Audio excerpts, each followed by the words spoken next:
Hey, what is good, everybody? Happy Saturday, and welcome to the Big Ticket. I'm your host, Vick3, and today we have another amazing show. I brought on two great guests. But first, let me get up to the chat. Let me see what's going on. It's good, everybody. Just want to say what's up. Today, let me just start off by saying it might be a little slow today. My daughter, the love of my life, she broke my mouse just right before showtime, so I might be a little slow going through the comments. So let me just say what's up to BLSG. Thank you so much for coming through, my guy. Drew Johnson, thank you so much, loyal fan. Thank you for coming through. But let's get things kicked off. This week, the Eagles will be going against the Pittsburgh Steelers. And I brought along two great content creators to come discuss this matchup and other news that's been going on this week because the Eagles have been in the news all week. But first, I will be joined by one of the most analytical minds Eagles content creation has to offer in YouTube. Let's bring on my guy, Lindy Endzone. Lindy, how's it going today, my guy? Good to hang with you, Vic, on the big ticket again. I think it's been a few episodes now that I've guested with you. And, personally, I've had a little bit of a self rejuvenation going on, going through a career change and really looking forward to it. So it's kind of giving me new life, if you will. But yeah, I'm ready to go for this matchup and talk about it. Definitely, man. Listen, I've heard you had some great news coming along, and congratulations. Hope Yeah, everything goes great. I'm happy to hear that you feel rejuvenated when you come on the show, man. It's a good atmosphere I try to put out. I hope it comes across. right. Positive Um, vibes. yeah, man. Always positive vibes. Always, always. And next, we also have my guy, New Jersey's own Phillies fan, Eagles fan. He's standing out. He's a 4 for 4 guy. We got my guy from the Swoop Boys, King Kincade. King, how are we doing, my guy? Yo, man, I'm good. I'm good. Besides Ohio State kicking my Penn State's butt just an hour ago. I'm good, man. I appreciate you inviting me to the show. Yeah, man. Listen, I love always bringing along, my friends, everyone I'm very comfortable with, and very knowledgeable people when it comes to this game. So, like I said before, man, the Eagles have been in the news this week. We've made a lot of rumbling. There's been a lot of discussions. Not only are we the only undefeated team in the league still, by way of bye week, I will say that. I won't be, so brash to say that we're still 6-0, but, we're still undefeated. And we made a couple of moves. This week, we signed away a kicker that, won us the game. Let's start off with the most important thing. Let's give our flowers to our guy. Man, The Steelers signed Cameron Dicker off the Eagles practice squad. Like I said, let's give our guy flowers because he did win us the game. It's very sad to see him go. But, we have our guy Jake Elliott here. So let's give our guy flowers real quick. King, let us know how we appreciate Cam Dicker. Or excuse me, man, Cameron Dicker. Dicker the kicker. Yep, Dicker the kicker. Pause. Yeah, pause on this. Shout out to him, man. Thank you for breaking that streak in Arizona. That game was off the chain, bro. My tailgate was off the charts as well. We represented. Took over that game. Yeah, man. Thank you for knocking that, like just being 100% on. Thank you, Dicker the kicker. Pause. Thank you. And I hope your career is well and Steelers Yeah, country. Just not against us though. Not against us this week. right. We appreciate the contributions. But Lindy, Right. let's give our guy Cameron some flowers while he was here and appreciate it. No, absolutely. I think Cameron, as a undrafted rookie out of Texas, coming in was really on short notice with the loss of Big 4, and Jake Elliott has been very accurate to the surprise of a lot of us, really, after having the down year that he did. He comes back in 2021, and everyone's like, okay, all right, he's ready to go. Come into this year, and the trend continues ever since we picked him up. And Cameron goes in there, play the cards. It's a hostile environment, high pressure. Eagles have not had success there.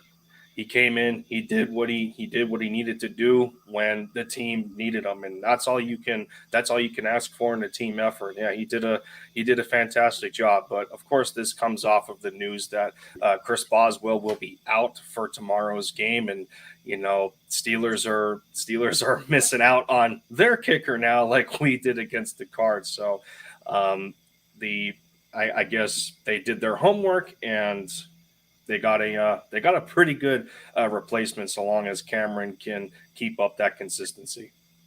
Yeah, listen, like we were all saying, we wish you the best of luck.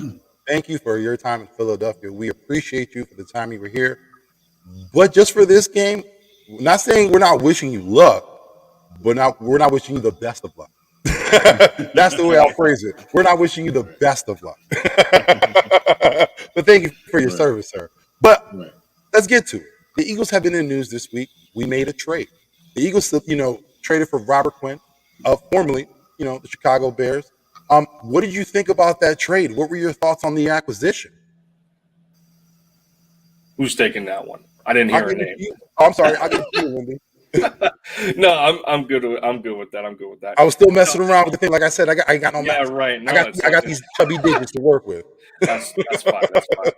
It'd be like we waiting at the we take a number at the deli. We just waiting for a number to be called. But no, it's like no, it's like this. And I dropped I dropped a video over on my channel of possible trade candidates that I thought that would help the Eagles. And of course, not following trends or anything, but it's more of that he was one of the most popular selections amongst a lot of Eagles fans, just for what he was able to do last year in recording 18 and a half sacks. Now, granted, he didn't have the greatest of success this year for a bad Bears football team. Let's cut it down the middle and call it what it is. But it's also the fact that, when you are at the top of what seems to be a negative list in terms of double teams, Robert Quinn is facing more double teams than I think it was Nick Bosa and Micah Parsons, a higher total than the two of them.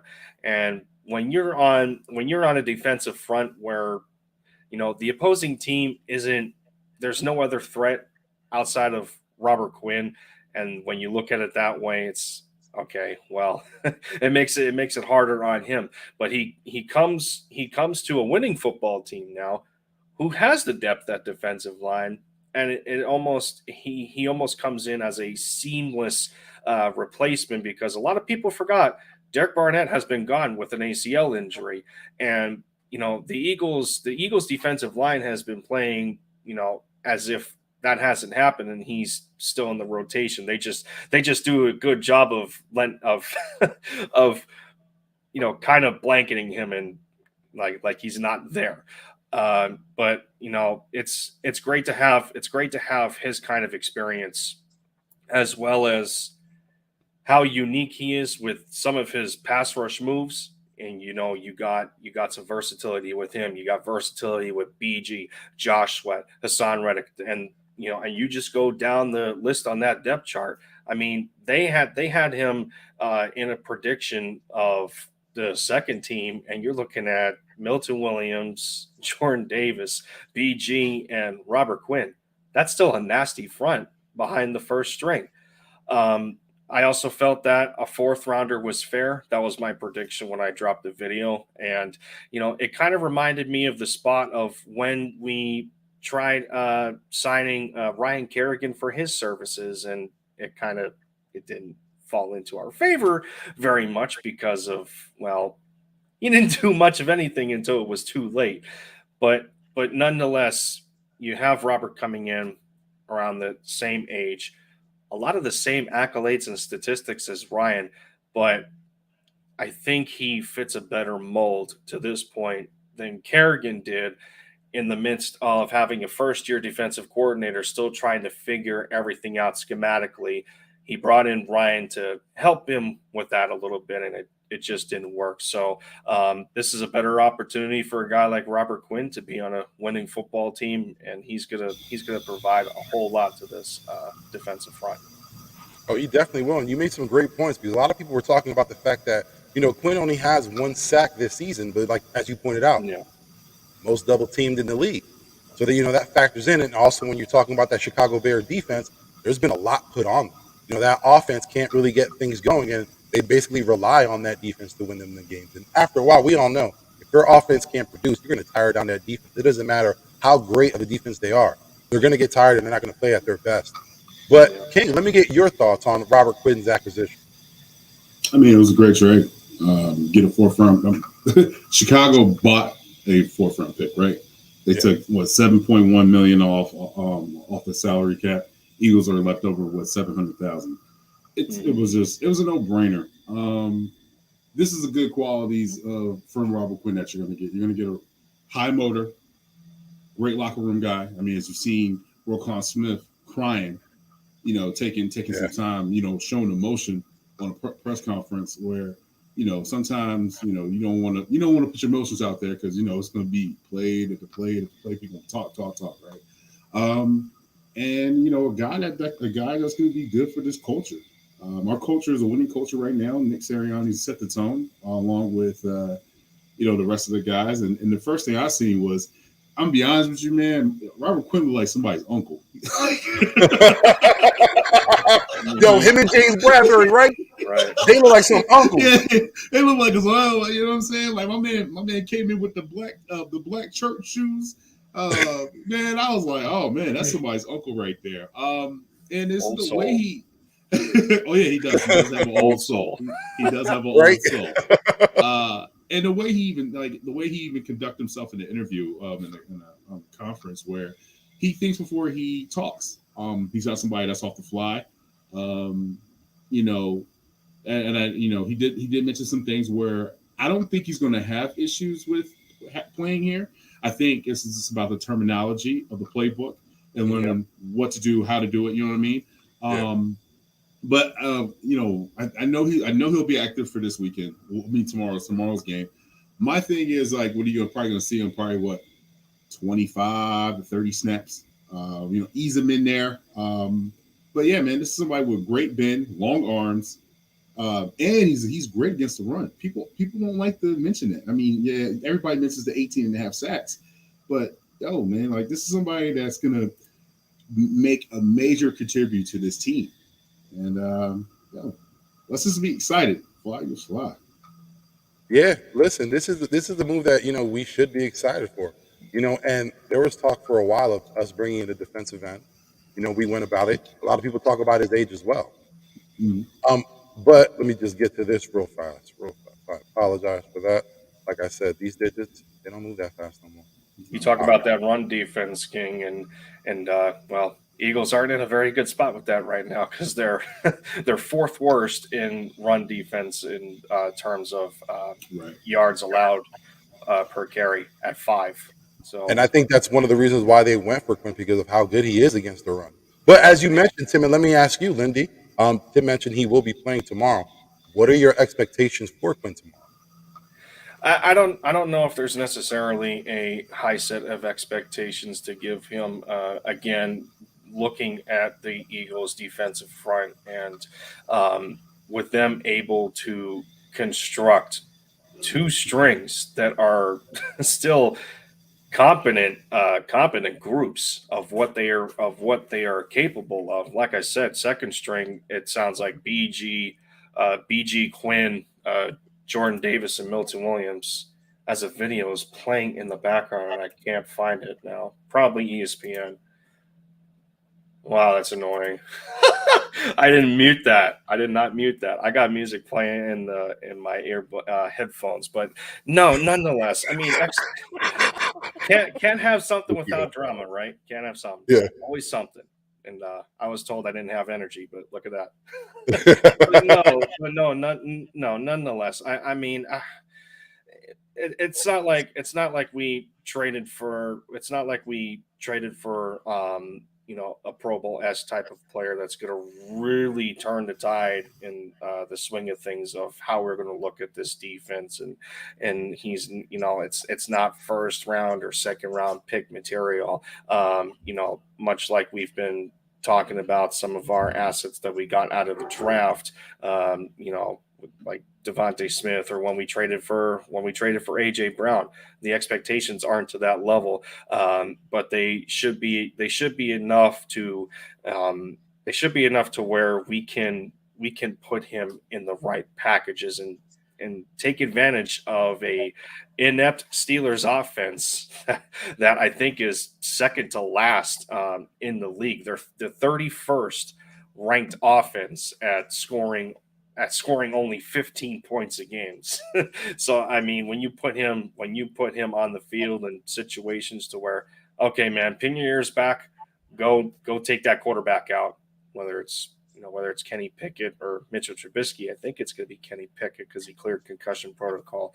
But nonetheless, he's going to have those kinds of opportunities that he really couldn't take advantage of in Chicago. And I think those are the instances that I look forward to the most. Send him after that quarterback. Listen, that's what we want. You know what I mean? That we need that pressure. And again, like you said, we want someone to help stop that run. But let me ask you, what were your expectations for tomorrow, King? For the game or for Robert For the Quinn? game. No, for Robert Quinn tomorrow. Like, what are your expectations? Oh, Robert Quinn. I mean, just like Lindy just said, pin your ears and go get the quarterback. And being a defensive end, and coming into this defense, like he said yesterday, he's like, they already made this record before I got here. I'm just here to help and stay out the way. He gets to the assignment. He understands this assignment. So, he's not going to do too much out of the ordinary. He's just going to be him. And I can tell by that old soul, the beard, no lineup, all that. I can tell by that. You know what I mean? He's going to just be him, right? One thing is for sure, though. I mean, what I'm really interested in to see is we already know Gannon likes to throw a little bit of like a monkey wrench into his defense, where he likes to have both of his DNs stand up, or put their hand in the ground, or sometimes in a package where they're going back to cover. I don't want to see that. That's one thing I do not want to see. I don't want to see Josh Sweat in coverage either. I definitely don't even want to see Hassan Reddick in coverage. I'm tired of seeing that. It's just one of those things, man. Like I'm tired, and I know it's only been a couple of times, but that can be one of those plays to be like, the offense coordinator's like, that's what we need. That's the play that we need. And so I don't want to see that. Definitely don't want to see that with Robert Quinn. Yeah, we definitely don't. But let me ask you a question, because we kind of alluded to it before. And let me get your thoughts. I'll start with you, King. With the arrangement that Howie had with Robert, they actually voided the final 2 years of his contract. What do you think about that move? I love it. This is somebody that's going to be able to understand that he has to play to be able to keep on playing, right? Then on top of that, it sounds like to me, what it means to me, what was he was like 13, 14 mil for the next 2 years. And after that, they're only on the hook for $700,000. This means he's going to go, and he's also going to have a chance to go somewhere else if it doesn't plan out working here. Like I said, Chicago just bought a 4th round pick. And then to even back that up though, this is the thing about people who are talking about, oh, well, he only had one sack. He was dealing with an ankle injury. He got back on that. On top of that, he didn't have the same D line that he had last year with Hakeem Hicks. You know what I mean? Like, so that was just one of those things. Like, he was eating off that defensive line. You know what I mean? And like you said, you mentioned, he was probably the most. I think he was the most defensive end getting double.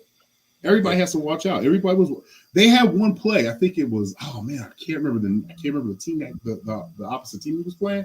But they had a plan. It was something Quinn. So like basically, hey, pass protection on Quinn, and they kept on calling it. Yo, man, like if you're doing something right. If the quarterback has you on his mind, you're doing something right? Well, listen, the way that sounds, that's to our advantage, because if he's on the team like he was in Chicago, and that's without Khalil Mack. You know what I'm saying? And I'm not going to try to discredit the Chicago Bears defense, because they're great in their own right. But again, when you're talking about coming to Philadelphia, when you have this rotation, you're going to have to call Quinn's name a lot on that offensive side. But Lindy, let me get your thoughts. What did you think of the Eagles voiding the last 2 years of the agreement? You think that was a good move? It's a Howie Roseman-esque type of move. I mean, we've been used to this for the longest time now, just how shrewd of an operator he can be in terms of contract negotiations. And this is just a prime example of what he tried to do around this time in 2017, and whether it was the some additions over the off season and free agency, or picking up Jay Ajayi around the trade deadline. This is the type of move you make when you want to go all in. You diagnose a weakness on your team, or a position that still can acquire a little bit of depth to strengthen a strength, as I liked to. Well, it was a reply to a tweet that I thought it was talking about whether this move was if it was one of those home run moves, or I forget the adjective the person used in the tweet, or I would have to bring it up, but nonetheless, again, this is the type of move that you make if you're trying to get to the promised land, and you bring it up about the amount of double teams that Robert has faced up to this point. I don't want to hear anything about age if that's still going on. Age means nothing if defenses are still making it a priority to stop you.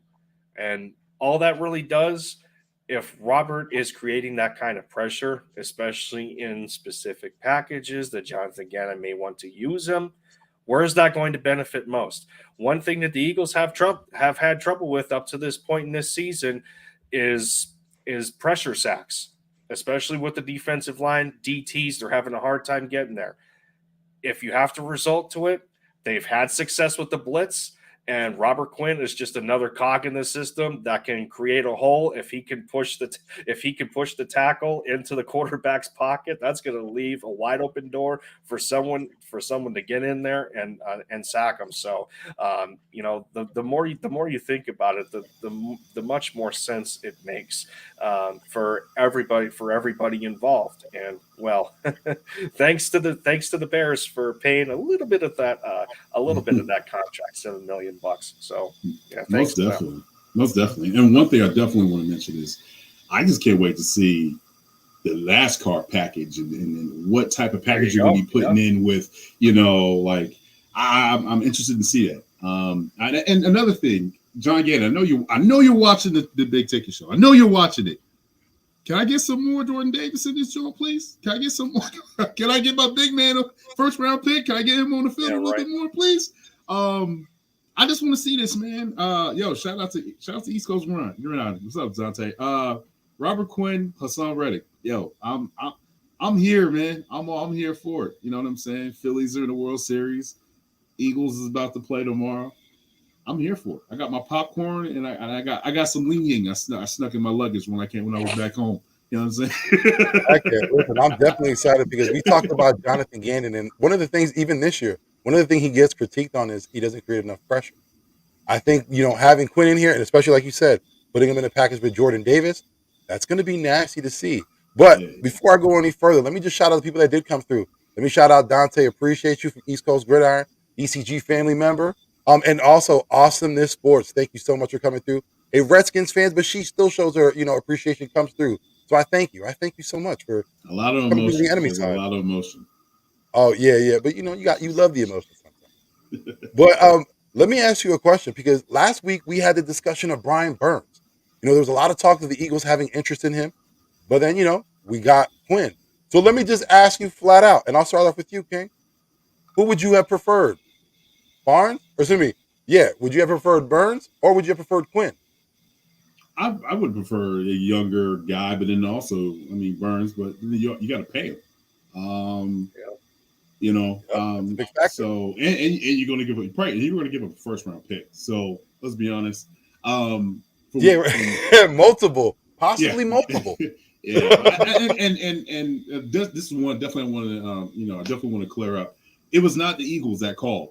It wasn't the Eagles that called to give up 2 firsts. So I just definitely want to put that out there. That was not the Eagles. But yeah, I would prefer to have Robert. But let's be honest though, we can't. I understand we're gonna have 35 something somewhere in there, and then then the rise of the cap is gonna go up and stuff like Mm-hmm. that. And think about it though, we got 6 picks for next year. We got to pay them, and then we got a lot of free agents gonna be walking and coming in. So That it would be just 10 to be exact. 10 free yeah, agents like next year under yeah, 1 year under right. 1 year deals for this year. Right. So it just made sense to get Robert Quinn. And then, like Lindy said, how he doing, how he moves, man. He's a wizard. My man, he ain't even a wizard in my book anymore. He's a goon. He puts the face mask on, he coming in there. He looking like what's my man from the Wire? Oh, you talking about Omar? Yeah, Omar coming. You know what I mean? Like that's what he looks like. You know what Howie is? I don't know if y'all from Lord of the Rings fans out there, but when Gandalf went white, when he was Gandalf the White, that's Howie. He's ascended. Like he's ascended to another level. This year, you know what I'm saying? Like this year, he's been putting his foot in it. But Lindy, let me ask you the same question. Who would you have preferred, Burns, or are you okay with Quinn? I think anyone would prefer the younger talent in this situation, but as we have come to be used to with this Eagles team, is that they always seem to find the more productive veterans that they can easily plug and play, and they just don't seem to miss a beat, whether it's offensively or defensively. But again, another player that I put in my in my trade considerations video, and I remember going over it to the fact that you're looking at a cornerstone player of your defense that's only 24 years old. Up to the point in 6 games, he had 4 sacks. His productivity has been very consistent in the entire time that he's been with the Carolina Panthers. 3 straight years, he's had 7 or more sacks. He's only missed 1 game since 2019. It's just like the positives just overflow the more you look at it. But again, with that kind of talent, you're going to have a larger pool of interest from multiple teams, whether it was us, the Seahawks, Chiefs, Rams, Ravens. And the majority of those teams, a lot of them have a strong defensive focus, kind of like we do.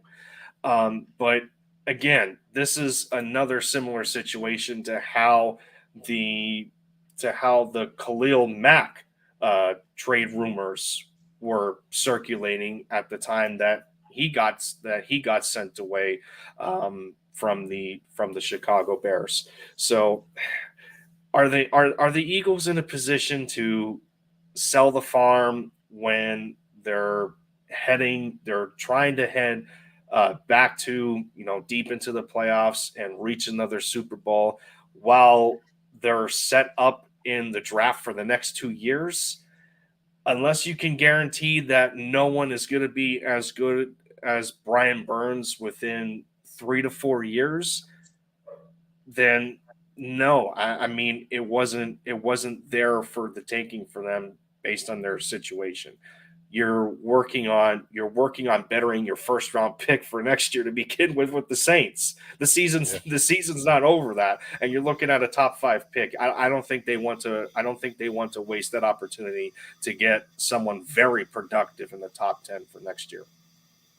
Yeah, I think with Burns, the asking price was one of the things that you didn't want to look at.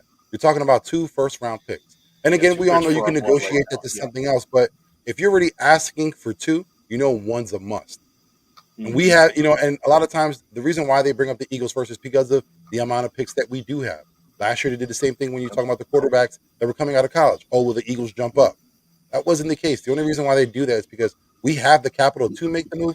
But it doesn't necessarily mean we're going to make the move. They probably looked into it and see, how it benefited them. But again, when you talk about also the fact that after this season, you're going to have to sign him to a contract. What does that entail? And then you're talking about Jalen Hurts. And as we mentioned before, there are 10 other players that have 1-year contracts. Burns seems too far out of reach right now. Maybe if he could have made a hometown deal or whatever, but I don't think so. I think, when you're that young in the NFL, you're going to want to get as much money as possible.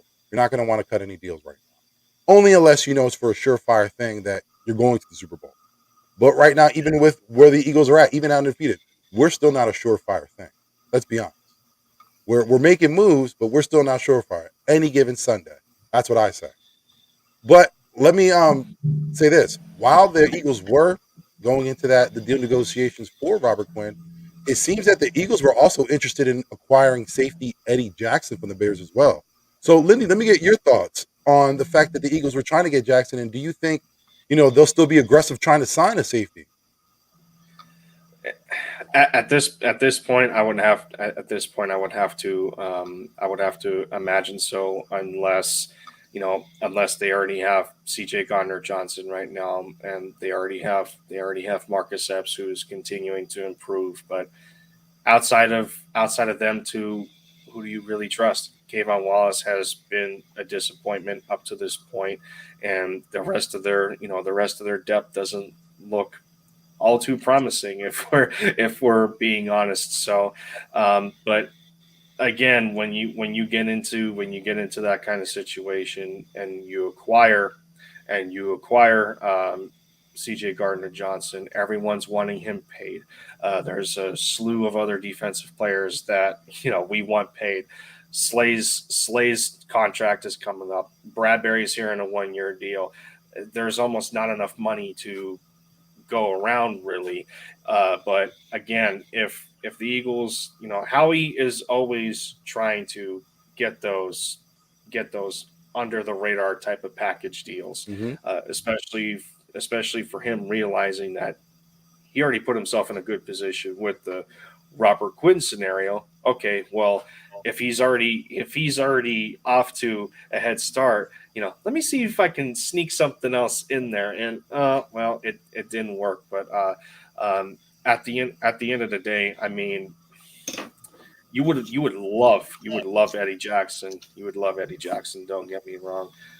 But again, it's like the Bears telling Howie at that point, okay, we're giving you this guy. Don't get too ahead of yourself. Don't get carried away. And they kind of just shut it down. So it is, Howie can't win them all the time, but it is what it is. Yeah. Well, I'm hoping that maybe that, because the Bears really, for the most part, asked us to do them a favor. So we scratched their backs. Hopefully they can scratch ours. But Tim, let me get your thoughts. What are your thoughts on the possibility of us acquiring Jackson? And do you think that the Eagles will continue to be aggressive for safety? Oh, most definitely. Because Kayvon Wallace sucks. Let's be honest. Hold on, before you go any further, let me get my humble pie right now, because and everybody knows, if you follow Philly Mike, when early on when Kayvon Wallace was drafted, I thought my guy was going to be the rookie of the year. I thought he was going to be the next best thing to Brian Dawkins. I thought my guy had the talent. When he was in Clemson, he was running safety, linebacker, and he was doing, he was doing corner position. He was all over the field. And I thought having that talent here, the way we could utilize him, he'd be outstanding. That was not the case. So let me just get my humble pie. I was totally wrong about Kayvon Wallace. Kayvon Wallace, you have disparaged my name, sir. Please get off this team right now. I apologize for the interruption, Tim. Please keep going. No worries. Oh man, nah, he's terrible, man. I'm so tired of him being on Twitter and talking. Like, I'm so tired of it. And then they did the Halloween thing. You know how they do the camera and then the players go walk by the camera and then they ask him a question or something like that. Man, he comes there. He's like, "Yo, my girl's gonna be the goddess, and I'm a god." I think that's what they call him. I said, "Man, you can get the hell off the damn camera. Come on, man." I'm so tired of him. I am, dude. He irritates the shit out of me. I'm sorry. I get real passionate about it. It's just the poor angle tackling of him, and he just doesn't understand the angles, or you can tell he second guesses himself in the play. He's like, "Oh, I don't want to mess up. I don't know what to do." It's like he doesn't he's like Ricky Bobby on an interview. He doesn't know what to do with his hands. He drives me nuts. I don't understand. So if you want to shore up the end of that side of the backfield, excuse me. Yes, you would definitely have to get somebody like Jabril Peppers. Eddie Robinson, he definitely be an upgrade. I mean, even at corner, you can even look at corner. I mean, what happens if Slay or Bradbury go down for a game or two? Do you necessarily trust McPherson? McPherson? Yeah. You necessarily trust him? And then on top of that, it's not and I get it. This is Howie Roseman. He does his thing. He dots his I's and crosses his T's, right? But you know how hard it is to even get a good quality third guy as a corner to even be a backup role like that. Like, it's just really hard. But safety, I mean, you could do so many things with that position. But me personally, I will go hit up the Patriots, Bill Belichick. What's up with Jabril Peppers? Because that's somebody that can do punt returns and kick returns, I believe. I know he can do punt returns. He's definitely a punt returner. That's somebody that you can see him, in multiple positions and when you're working with something with him. And on top of that, then they got like 7 safeties over there, and he's like the 4th safety on the depth chart over there in New England. So that would be probably my guess that they will go after. Definitely Jabril Peppers. Eddie, but man, tell the Chicago, man, if y'all want to scratch our back, no, we take that.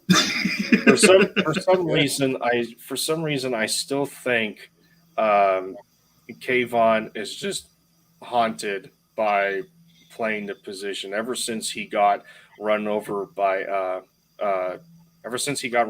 George Kittle. I think it was what was it, 2020? 2020. He trying to be physical against tight ends. Kittle runs over him. It's like, dude, he's just not. He just doesn't have it. The physicality at the point of tackling, and I don't know if it's an intimidation factor that's working negatively against him. I have no idea. And this is coming from a kid that wore the captain's number at Clemson, much like LSU does. Both teams give number 7 to that special player. And speaking of Brian Dawkins, I even think that B-Doc's I don't know if it's his son or a relative, like a nephew or something, but Kayvon was roommates with them. So I mean, you were hoping that some of that, that mojo and magic would rub off on him, and it's just no. There's it's like there's only one weapon X, and it wasn't going to happen. But yeah, no, it's a shame. I thought we got good value too out of him being a 4th rounder out of that draft, but he just hasn't made it to this point. Yeah, Kayvon's one of those guys that measurables aren't everything. Because when you look at him, the size, speed, everything is there. Oh, his spider chart was off the chain. Yeah, like everything is there, but it's just like, I don't know, whatever's not clicking on the football aspect on the field. It's like this. Y'all remember like the beginning? I think it was like the Avengers, like number 2, and like I think it was Banner was about to fight Thanos, and then the Hulk didn't want to come out. That's basically what happened. Like, he just doesn't want, like, I don't know what happened to him. Like I said, in Clemson, my man was nice. Like, he was on his joint. But he was a weapon. He was a weapon at Clemson. He was a weapon at Clemson, and all of a sudden he put that. I'm telling you, and Hulk didn't want to come out. Hulk is green, right? He didn't want to come out. He didn't want to come out. It's I don't want to say horrible, because the kid still has time. He still has his career in front of him. Hopefully he gets things going in the right direction. But what he's shown so far, it isn't something that we can have hope for. I'll say that. I'll try to be as kind as possible. Quick question, though. Go ahead. I don't mean to interrupt. So do you think it was just because? And I get it. I do. Okay. So it's like 50%, right? It's 50-50 on this.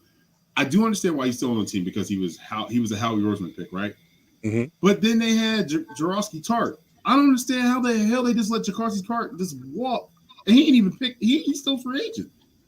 He didn't look that cooked to me. I get it.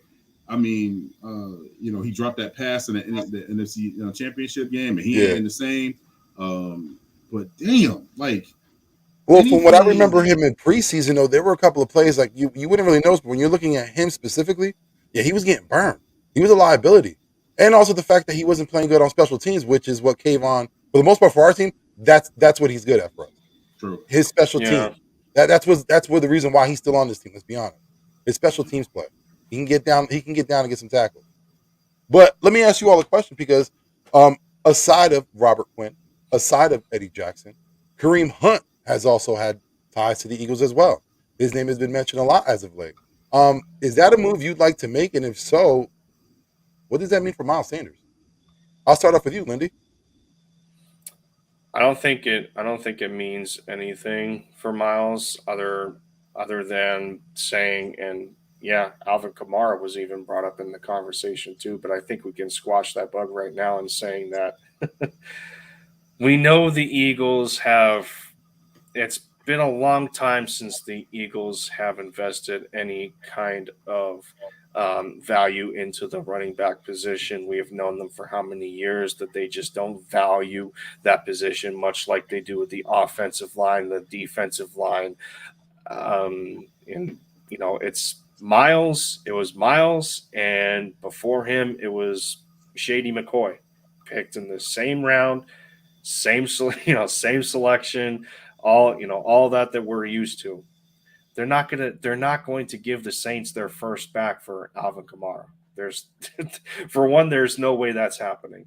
Two, Kareem Hunt's asking price is lower, of course, and the Browns being the Browns have that juggernaut back in Nick Chubb that just that just continues to do his thing. It comes to a point where it almost makes Kareem expendable.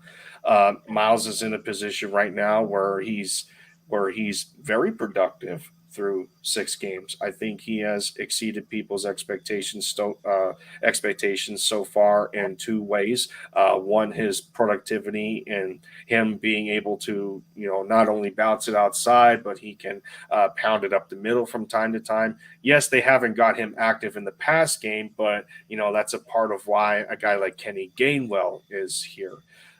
So you factor that in, and then the second thing is that he's still healthy. Thankfully, he's still healthy to this point, as we're knocking on wood. Because that was my biggest gripe with him going into this year is it's never really good to have a running back for a run-centric football team that we've been used to with the Eagles to only average 11 to 13 games a year. So I really don't think it means anything for Miles at the end of the day. If anything, this would probably be an incentive push to solidify himself in saying personally, I am the number 1 back of this football team. You're always going to go to me first so long as I stay productive to what I'm doing. And from what we have heard and what we have witnessed through press conferences, Sirianni has his back as well. He's always said that Miles is his number 1 and it's going to continue to stay that way.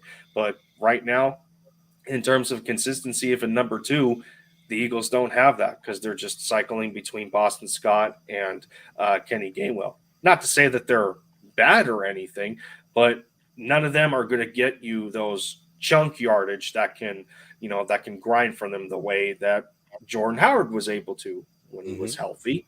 So Kareem Hunt possesses that kind of ability, and he is more set to withstand that kind of punishment. He has the endurance for that, something Miles doesn't really possess. So yeah, I think in a nutshell, it doesn't mean anything for Booby, and no, I would like the pickup.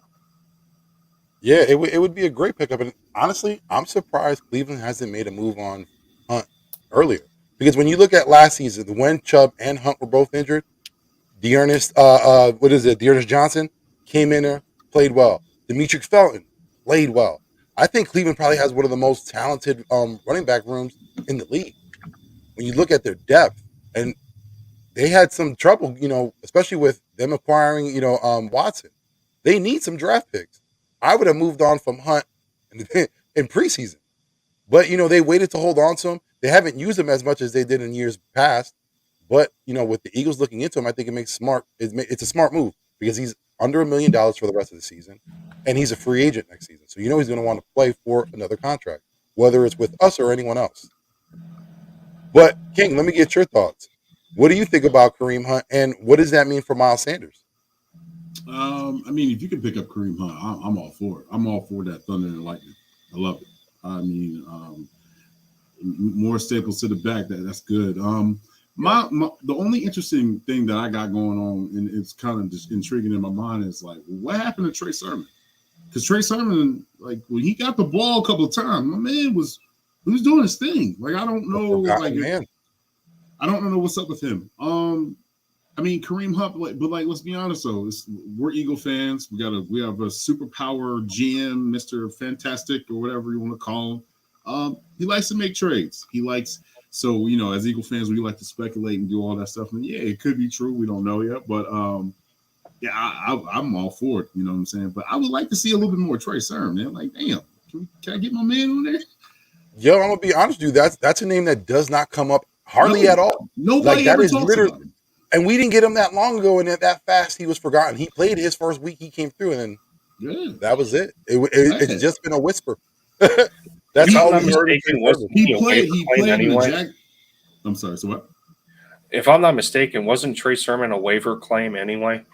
Yeah, I thought he was claimed off of waivers. Okay, so yeah, he was. We picked him up on waivers and started him that week. He had I think 3 carries, played good, decent. He had some carries for almost close. I think he damn near averaged almost like 9 yards a carry. Yeah, I don't understand, and they just stopped going to him. I don't understand it. It's like they love going to the tiny backs, and that's cool. I get it. I like Boston Scott, and I like Gainwell.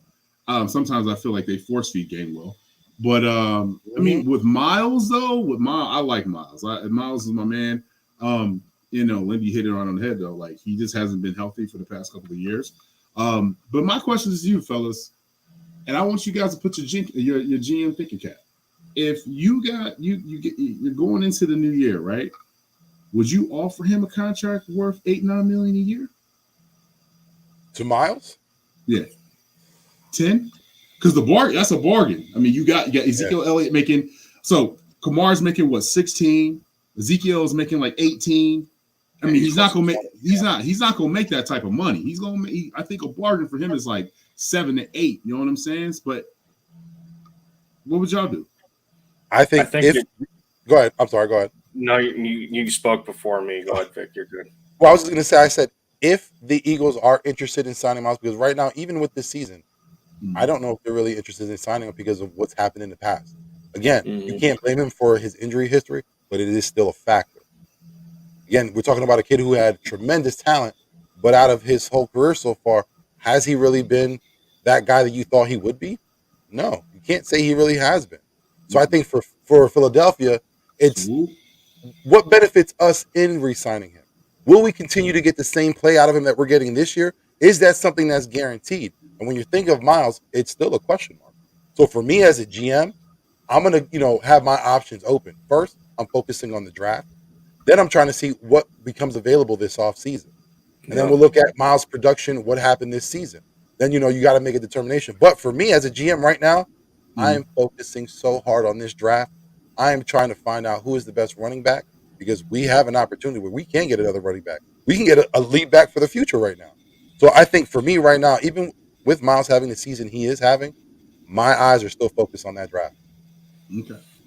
Yeah, I think there's a combination of 3 things working here. Is number one, when they assess the productivity of Miles, they're going to be looking at 3 things. Where does he land among the top backs? They'll have to ask themselves, is he top 10?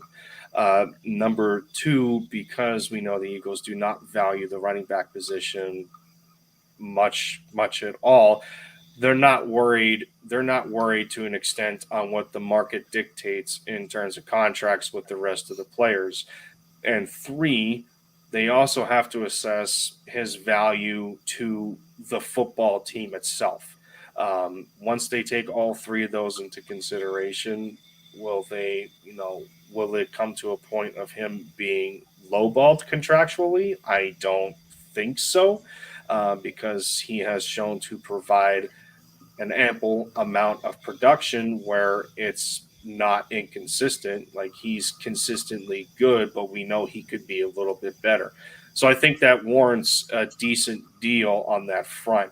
But it's like talking to the Birds. It's like talking to the front office and them telling you, I'd be lying if I didn't say that, we're better off with Miles, because I think they know, and I think we know that they can always do better with the next back. We haven't seen that since LaShawn McCoy, and I don't know if we're going to have another Shady or even a Brian Westbrook on this football team, because those were anomaly guys for the Eagles. But yeah, I mean, I think that's where the Birds are going to be right now.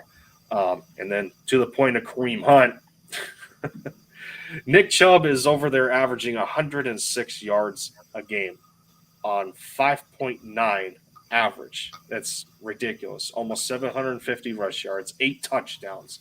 And, to make the case for Kareem Hunt, he's played all 7 games. He has half the carries that Nick Chubb has. So, he is getting the productivity to stay active. He's averaging 4 yards a carry himself. He's got 3 touchdowns. They're both active in terms of receiving backs. He has 19 targets to his name. So I think it would be a decent balance between him and Miles. But then again, how would they feel in adjusting the depth chart when they're as excited for Kenny Gainwell the way they have been glowingly talking about him in the offseason as being a compliment to Miles? So I don't know. You can almost paint a crossroads with that, but they're always looking to improve that position. Oh, look at that. The Giants are actively looking for receivers, which is something that they need, especially with that offense. Daniel Jones has been, playing well. Listen, I'll be one to say I'm not the biggest Daniel Jones fans. We all know Danny Food Stamps, but he's been playing lights out this season. For the talent that he has around him, I give my guy credit. He's been playing lights out. And look, Sherman only has 2 rushing attempts. Gainwell has 23. Yeah, that's one of the issues that I do see, like the imbalance with what they're doing. What happened? No, I'm questioning whether he's been lights out or not. So that's gotten me curious. You don't think so? The Giants are 18th in terms of scoring offense. They're the number 5 defense in the league. So I always felt that this was a similar position to what the Dallas Cowboys have been in with Cooper Rush, to where Cooper he didn't rest upon a good defense or rely upon a good defense, but he always had that in his back pocket. And I think that's what a lot of Daniel Jones is going through right now. Granted, him and Jalen Hurts have about the same amount of passing touchdowns. They're both at 6. But yards per attempt, I think okay. Yeah, I wouldn't say lights out. He's doing a little bit better than Hurts right now, but yeah, no, he's been pretty good. Has he been number 5th pick in the draft good? No. But he has an excellent defense that he plays behind. Well, I'll say this, like I said, and as you mentioned, with Dallas and Cooper Rush, with Dallas, at least they have capable receivers. They have a good depth chart. Yeah, that's fair. They have a good offensive line that carries them along. Giants don't have either one of those. Hey! They got Galladay. They got Galladay. Oh my goodness! He's getting a check on the sideline. Yeah, he definitely. But the Giants have way less talent than what the Cowboys are, and like I said, a lot of people doubt Daniel Jones and what he's doing. But hey, they're winning games, and it's all on him. It's on his arm. I do also think, and that's the one thing. It is on his legs, but don't count on them because they will give out. They are guaranteed to give out. Did you see that last week? He did that. Yep, it's always going to happen with him. But that's why I say he's playing lights out, because of the talent that he has around him. And look at what's the win loss. At the end of the day, when that win column is higher than that loss column, especially the way it is, yeah, playing good. I do have to tend to think though that this is largely a product of their revamped coaching staff. When you got a Brian Dable as your head coach, when your offensive coordinator is Mike Kafka, you got Wink Martindale from the Baltimore Ravens. That's Big reason. that Big reason. in terms of experience, that's pretty star-studded to a degree, knowing their football mind, their football background, the successes that they have had over the years to an extent. Now, again, we didn't know going in how Brian Dable was going to be as a head coach. We only knew him for the most part in helping with the drastic improvement of Josh Allen over at Buffalo. But I think the Giants were in a position where they had a collection of good players, but they did not have the proper leadership at the top to allow those players to excel at what they do best. And I think that's an overall product of how good the Giants have been this year at 6-1 with the 5th best defense in the league. And yeah, I don't think it's again. Yeah, Daniel Jones has been playing good, don't get me wrong.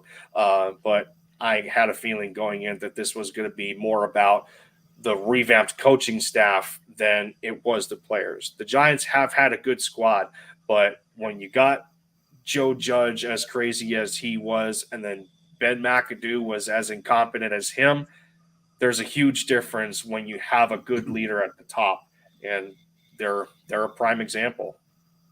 Yeah. Listen, like I said, Giants are playing inspiring football. I think they're one of the threats to the Eagles this season in this division. I'm not going to discredit them. They had a horrible situation last year with their coaching staff. That was rectified, and I think that was the biggest issue. Their coaching staff and the fact that they didn't have Saquon Barkley, as it was pointed out, because he is one of the biggest factors of his success this year. At practice. Oh my goodness. Let me ask you a question. Judge was a character. That was one thing I want to say too. For any NFL GM or president looking out there, if you are trying to pluck off the Bill Belichick tree, don't. That is some rotten fruit. Leave it alone. It's never been proven at all. There is no coach in any aspect that has come from his tree that has been successful.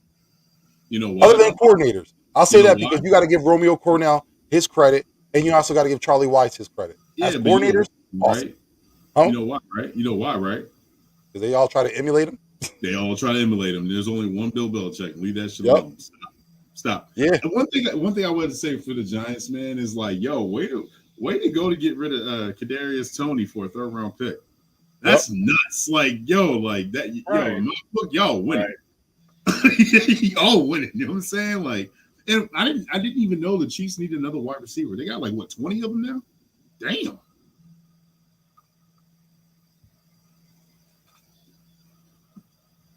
You're on mute. To an extent, Flores had. I always say with Flores, no, because Miami was always a middling team. They were always 8-8. They never got above 500 really when they looked at it. They were always coming from behind and trying to make something. Yeah.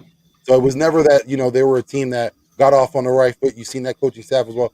He was a great change to that team. He changed the culture. He is what they needed. He should have still been their head coach, but is he anything good? Nah, I would have said he's still rotten through as well. But let me ask you a question because, as I said, Eagles are up against the Steelers. And we all know Steelers have their issues with the quarterback situation. They have a good running back in Najee Harris. They have promising young receivers, but they haven't been able to get everything together. But with that being said, let me ask you all, and I'll start with you, Lindy. What worries you about the Steelers' offense?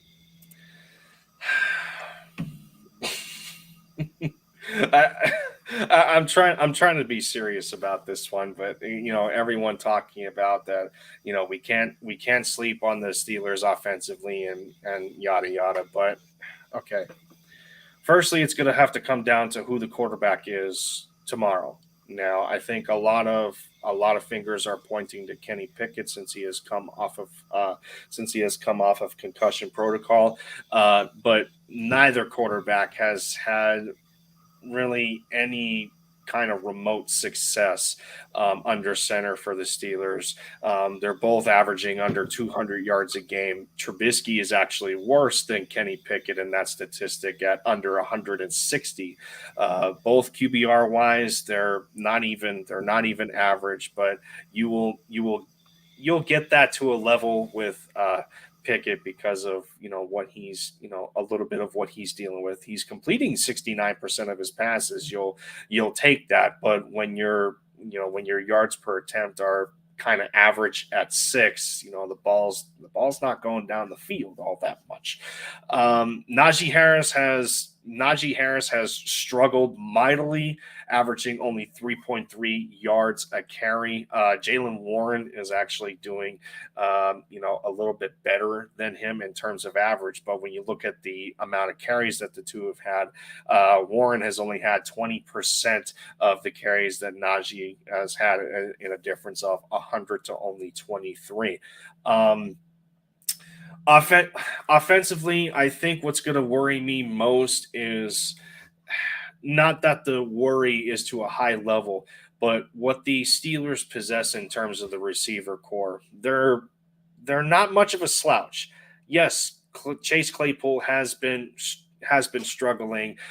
He's been dealing with his own struggles too, not to the level of Najee Harris at a different position, but Claypool was talking a high game at the beginning of the year, saying he's going to be one of the top receivers. And well, when your quarterbacks are Mitchell Trubisky and a rookie that's trying to figure things out, that's not going to happen.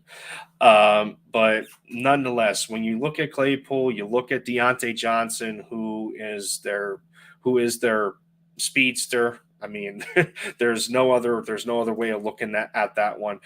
George Pickens is he's their freak of nature. He's a monster. Steven Sims has been pretty good.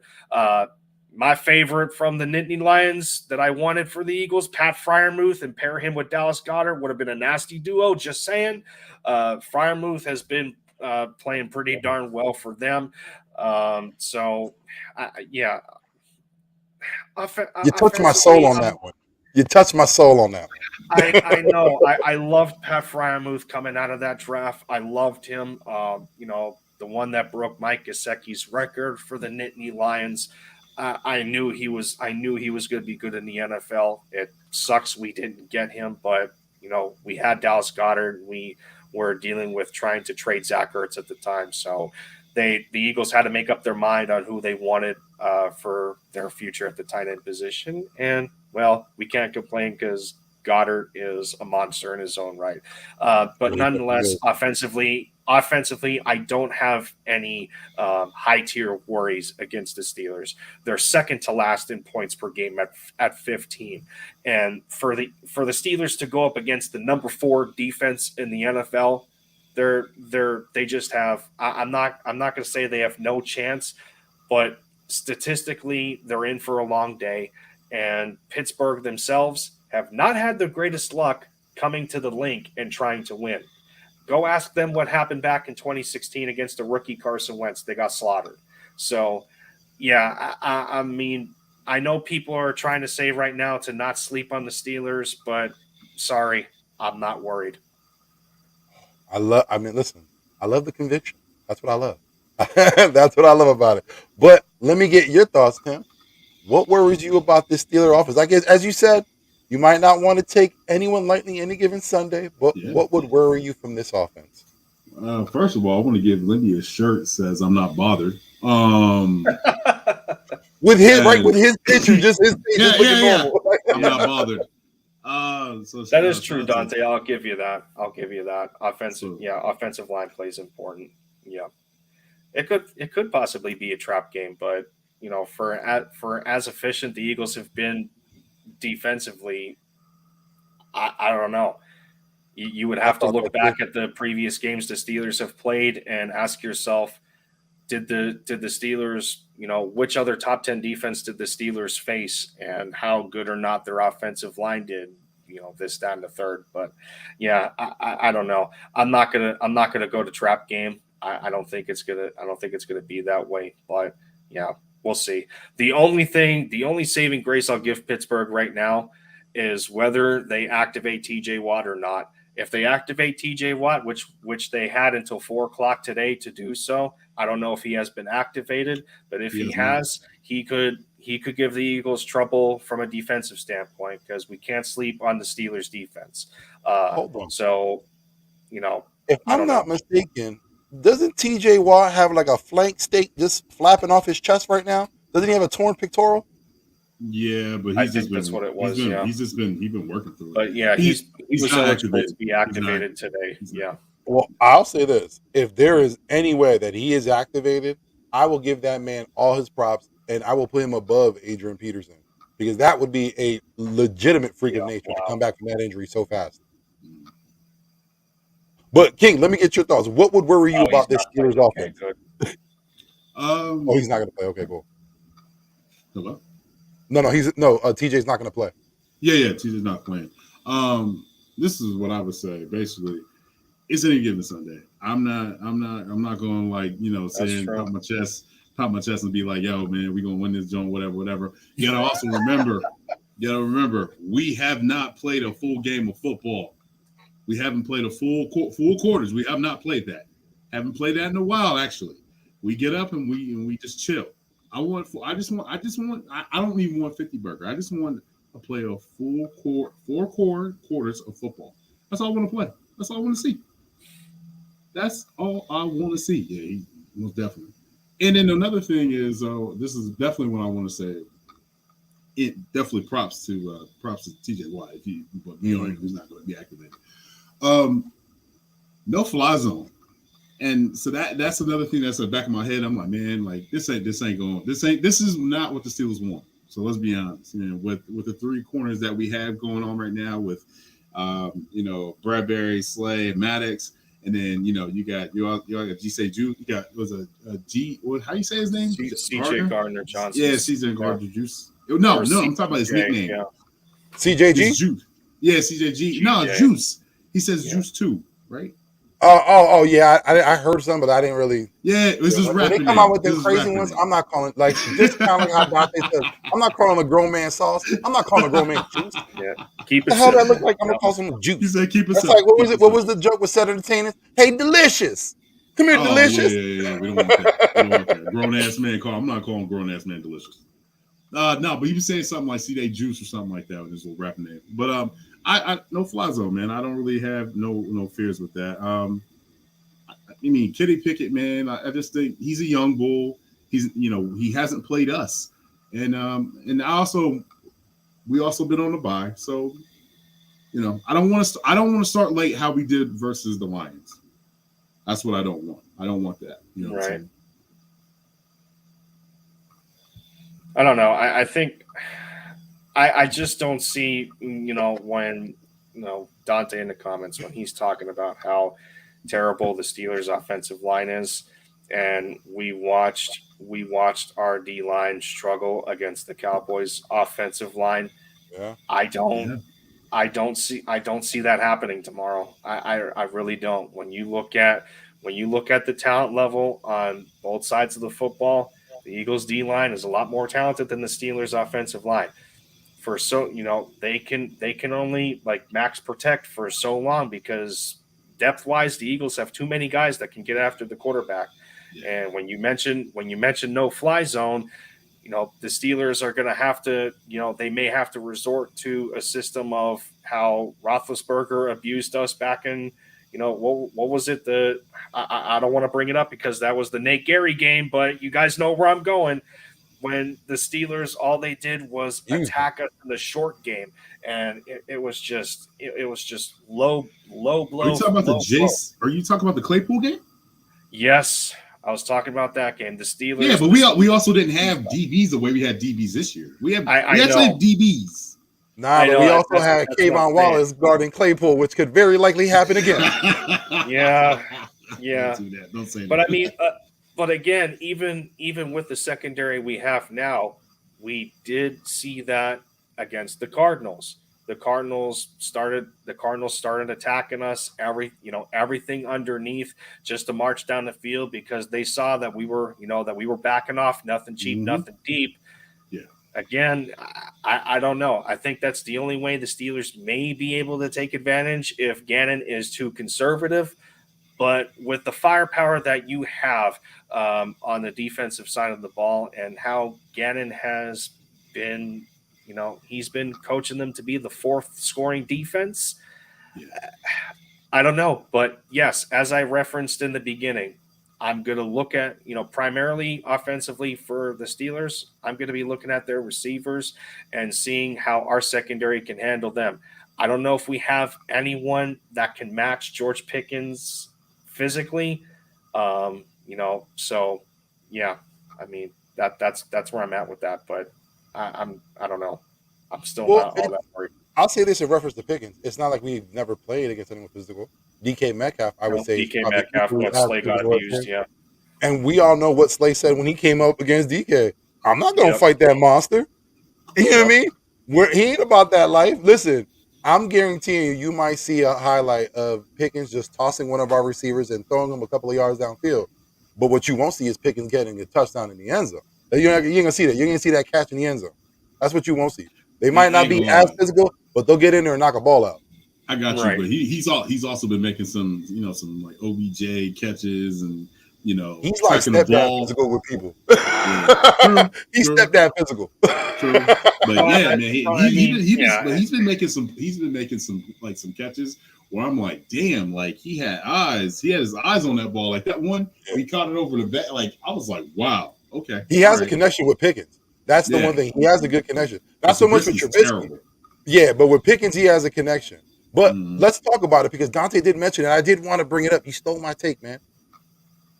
Highsmith having a great year. So you can't discredit this defense. Although Pittsburgh might be 2-5, this defense doesn't play like a 2-5 defense. So, let's talk about it. How do the Eagles offense match up against the Pittsburgh defense? I'll start off with you, King. I mean, so no JJ, right? No Watt. TJ Watt. No Watt, no Josh Jackson either. I think what it's going to be though with our offense against their defense is basically attacking the edges of the football field. Just quick throws. Let's get out. Let's get up. And I feel like this is going to be a tight end game. I feel like this is going to be Goddard versus Frymouth. Yeah, and then mixing it in with a little bit of AJ Brown and the running game. I feel like the running game is going to be explosive because we got a good offensive line. If you got Jeff Stoutland on your side, and there's no fear, right? And then I also want to say featuring our quarterback Jalen Hurts. I think Jalen Hurts is going to be that one guy where I think Jalen Hurts is probably going to have like 80, 90 yards rushing. Let me see. To my knowledge, the only quarterback the Steelers have faced with the talent of Jalen Hurts is Josh Allen. I don't know if I want to put Tua in that category because I think that was the game where Tua just came back to face Pittsburgh and the Steelers lost by 6. But the last time they played somebody, the last time they played a quarterback on, with a kind of meshing skill set between Hurts and, Josh Allen, the Steelers got stomped 38-3.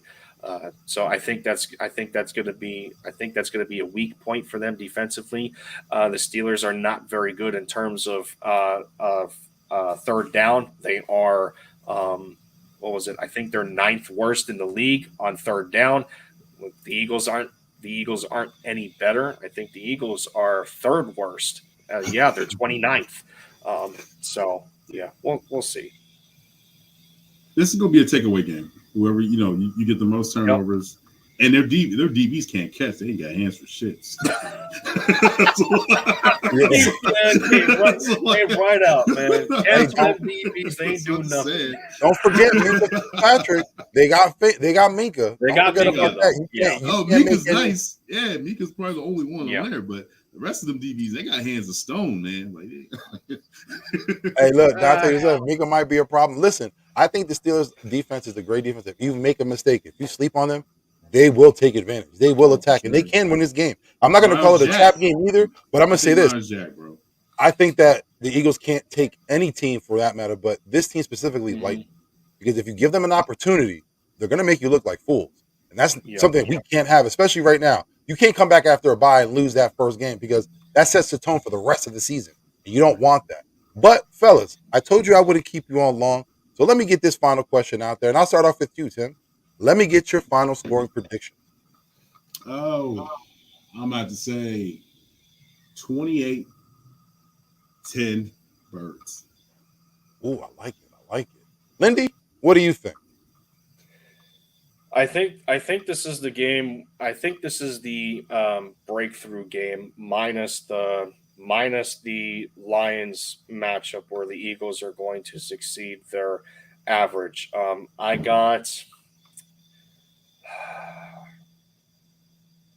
don't want to. Again, trap games going through my mind. This, that, and the third. I think I'm going to go with. I think I'm going to go with my gut prediction here.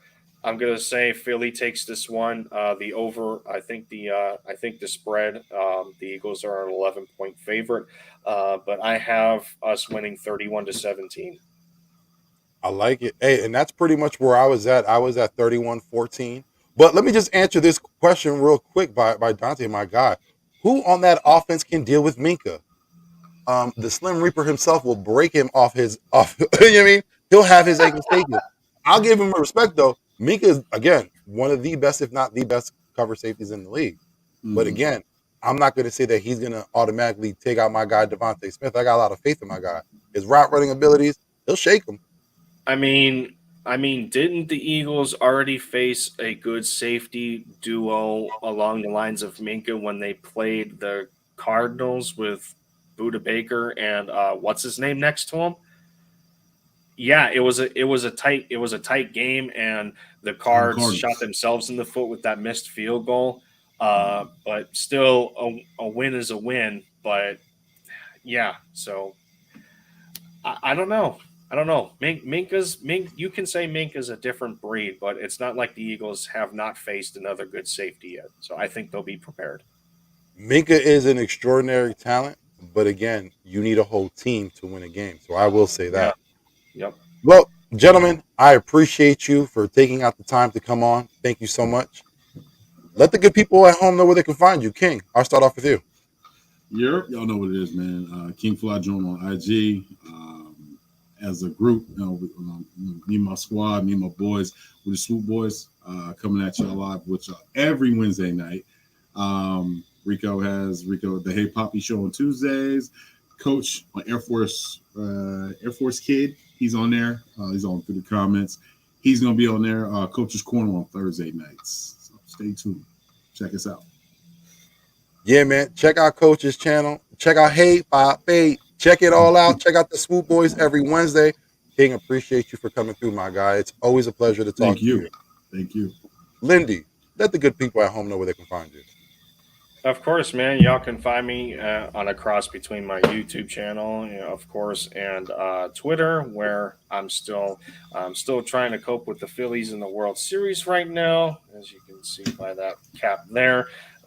That's where the Braves should belong, so they can take care of business against the Astros again. But no, nonetheless, aside from my YouTube channel that has been through a little bit of an inactivity, we do have a podcast every Tuesday evening over on Philly Jim's channel. That is the LinkedIn podcast. We've had a great streak of episodes over there, so you can find us on there, and it also airs on Sideline Sports Network. So we'll catch you over there again on Tuesday evening to recap the Steelers matchup. Again, gentlemen, I appreciate you for the time. Yeah, I know it came on. But again, I appreciate you all for taking out the time. Everyone that came through the watch today, everyone that was in the chat today, thank you for coming through. I appreciate you.